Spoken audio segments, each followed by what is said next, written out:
When I got struck by lightning. I was trying to get indoors before the storm hit. I found myself in an open. I made this stupid choice to run through it. When I saw the sky lit up and saw the lightning coming towards me. That's what I said, this is how I'm going to die. Of course I was lucky I was struck by the bolt, through me so quickly as the worst damage was the burn marks and passing out. I was a broke college student, going to my dad's to borrow money 20 miles away. January, -18F. Got right out of town, hit the gas, first winter driving, got my license later in life, and hit black ice. Fish-tailed and then slid into oncoming traffic, a Kia Sportage coming the opposite way. I looked at the car and thought, well, fuck, guess I won't be buying groceries later, and then slammed into the opposite ditch, narrowly avoiding certain death. Didn't have money for a tow, but a guy came along with his pickup and tow strap, and pulled me out so I didn't freeze to death. So strange how at peace I was at that moment, when I thought I was going to die. Took a hit from a hunk of shrapnel in my right hip, basically right, where the femoral artery is. Was bleeding like a motherfucker, and I have a pretty good notion of anatomy, so I was fairly certain I was screwed. Turns out I was stupidly lucky. Missed the artery by less than a centimeter. I was in a PYSCH hospital, and should not have been because I wasn't suicidal or threatening to harm myself. I was there because I went to a medical hospital for treatment of extreme anxiety.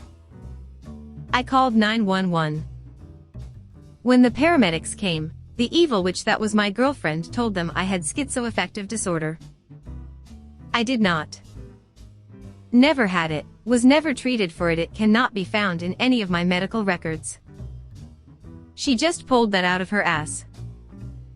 When we got to the hospital, the paramedics gave the hospital that diagnosis. So while I was in the PYSCH hospital, I was getting very sick with a really bad medical problem, and none of the nurses believed me because of that stupid diagnosis. Around 4 p.m., I found I was unable to even lift my head. I was in my room and called for a nurse. 2 nurses came in. One looked at me and said she gray and sweaty. So they called their doctor and approved sending me to the hospital. By the time I got into the ambulance I coded. The first time I had an anxiety attack, couldn't breathe, couldn't see, can't barely stand on my feet. It was terrifying. I couldn't understand what was happening to me. Junior year of college and spring finals were coming up. It was late afternoon and myself, and a few others, were going to ask our Sharia law prof a few questions for our final. Around 6 of us were in the classroom when a lady came whizzing by our door, looked inside, and let out, "There is a shooter on campus, this is not a drill. Please stay inside your class." She raced around to the other rooms. Our digital clock started showing the message, "There is a shooter on campus," on a continuous loop. My classmates and I kind of just looked at each other, and nervously checked our phone messages. Rumors spread quickly. First we learned about a body count, then we learned that the shooter killed 1 person, the news went to the national level, and we started getting messages from friends, loved ones and acquaintances. During this time I just couldn't help but wonder if this was it, if this was the moment that some psycho would come into our building and end our lives. Fortunately he only wounded 4, thankfully he only murdered 1 18-year-old boy. He was shot in the chest and choked on his own blood. The carpet was stained with it, and they ended up doing a total redesign of that floor. I'm not sure if I have PTSD from the event. I wasn't in the same building, but the fact that it happened has affected me on one level or another to this very day 6 years later. Last year I got a viral infection that spread to my brain, and I went temporarily blind and deaf, and was a couple hours away from dying of dehydration. I have amnesia of pretty much everything but thinking, oh thank God. It's finally fucking over, and then darkness. Not spooky, not scary, just movie's over, lights are off, that's it. Then I woke up in the fucking hospital. Got caught in a riptide, dragged way out into the Gulf of Mexico, circled by sharks, and randomly saved by a boat passing by. A car crossed a red light. When I was crossing on my bike, I must have been in his blind spot, or something, but thankfully he was able to pull the brakes about 30 centimeters away from me. It was terrifying in such a split second. I'll probably regret saying, but it was when my father attacked me, my brother and my mum. Was on the top floor of a tall building in San Francisco, when a decent earthquake happened. And I could feel the building sway, could see what looked like the Earth's horizon swaying out the window. It was the building moving, and for a split second I thought the building was going to fall over. I had one of the worst cases of the stomach flu, and was home alone. I'm talking horrible stomach cramps, sweating a storm, diarrhea juice, etc. I was trapped on the toilet for who knows how long. Every stomach twitch caused liquid fire to excrete from my ass, causing me to vocally groan in pain.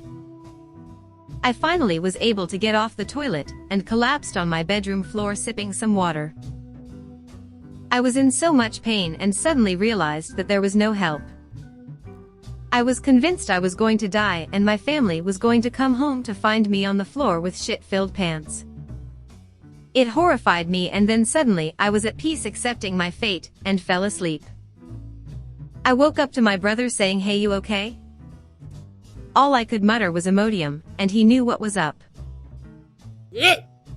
In 2019, I was having a tough time emotionally, so I would drink a 750 milliliters bottle of tequila every 3 days. During this time I was also struggling with insomnia, so I would abuse OTC medication, Tylenol, Benadryl, sleep aids. If it made me drowsy I was abusing it. One morning I woke up super early and couldn't fall back asleep, so I made a pill cocktail, and took a few swigs of tequila.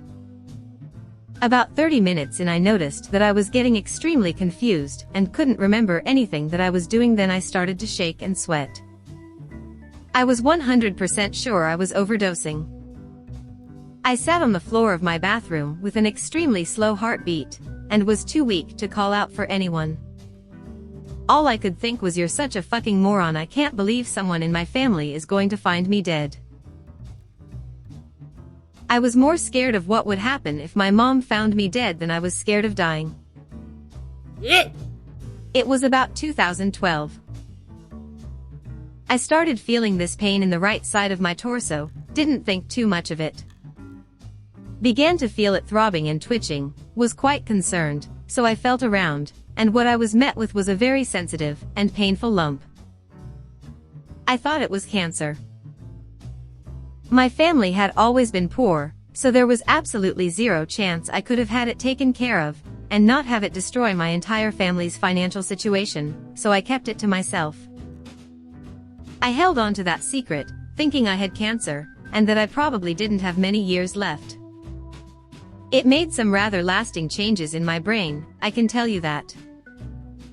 I began to not care so much about a great many things, and focusing more on how I feel, and keeping myself happy, because what's the point of life if you're not enjoying every moment you have? I just accepted my fate.